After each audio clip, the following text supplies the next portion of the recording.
বাড়ি পেয়েছি, গেস করো আমার বিয়ে বাড়ি।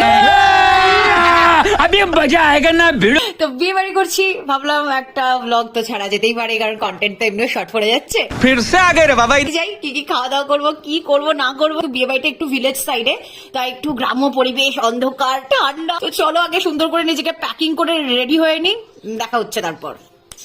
তো রেডি হয়ে গেছি, সাথে এটাকেও নিয়ে চলে এসেছি। সুন্দর করে রেডি হয়েছে। আর আমি আজকে একটা ব্লু কালারের কিন্তু কুর্তি পরেছি, যার উপর আমি সোয়েটারটা চাপিয়ে নিয়েছি, কারণ খুব ঠান্ডা। দেখো ওকে, দেখো আমরা দুজনে এখন মোটামুটি রেডি। এখন তাড়াতাড়ি করে বেরোই, শর্টে কাজ সারি, কারণ খুব ঠান্ডা লাগছে। বিয়ে বাড়ি আমরা যাচ্ছি, এদিকে গিফটই কেনা হয়নি।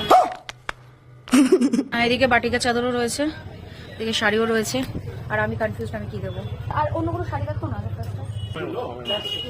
এই সুতি ছাপার মধ্যে এটা বেশ সুন্দর। হ্যাঁ বেশ সুন্দর ওটা।